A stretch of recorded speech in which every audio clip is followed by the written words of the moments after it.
After a night of celebration and contemplation, many will have woken today with a throbbing headache. But no hangover will be as thumping as that suffered by Australian football, which starts 2018 wondering why it has been forgotten by so many of its old acquaintances. Amid concerns about poor crowds and tumbling TV ratings, this is the greatest problem for the A-League and, by extension, the game in Australia, its sudden vanishing act. Even allowing for the holiday period when the Big Bash League dominates evening sports viewing, surf and sand can seem more tempting than a hot night at a Glory or Raw game, and tennis stars cuddling koalas become back-page news. The A-League's profile is currently lower than Tyrio Leicester's hammock. This is not to be confused with the quality of the competition which, if measured by the recent performances of barnstorming Sydney FC, is at an all-time high. But the disparity between the improving standard of A-League games and the measurable drop in public interest only deepens the concern of those who fear the competition has gone into gradual and possibly even terminal decline. Australian football fans do not often welcome criticism from supposedly agenda-wielding outsiders.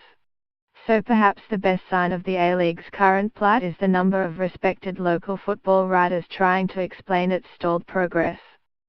Fairfax Media's Michael Lynch hit the rawest nerve when he bemoaned the A-League's push to make grounds into giant adult daycare centres and the subsequent loss of atmosphere. Those words had barely hit cyberspace when the Barmy Army had been told to take down England flags at a Melbourne Victory game, and children at a Sydney FC were forced to move away from the fence by security guards. Australians too often chastise officials for imposing laws that are merely common sense. But the A-League's heavy-handed fun police help legitimize the nanny state label. Lynch also reminded us how much energy was put into demonizing old soccer and creating new football when the A-League was launched in 2004-05.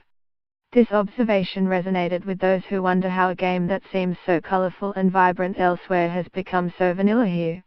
I was among those who strongly advocated the establishment of clubs that catered for all. But enter a half-filled and often relatively subdued A-League stadium and it is impossible not to feel that in creating the A-League's football safe place, the competition's energy has been diminished. Inarguably, the FFA has been spooked by sections of the media who have socialized behavioral issues to push anti-football and even anti-multicultural agendas. Yet rather than boosting attendances and ratings by cleaning up its act, the A-League is flatlining because it has diluted the vibrancy that appealed to hardcore supporters and which was one of the greatest potential attractions to new fans. A promotion-relegation system that would include and potentially energize traditional and grassroots clubs has long been touted by traditionalists as the best means of connecting healthy grassroots with the struggling top tier. The obvious objection is financial, that the A-League clubs would immediately go out of existence if they were relegated, while smaller clubs could not afford the operational costs if they were promoted.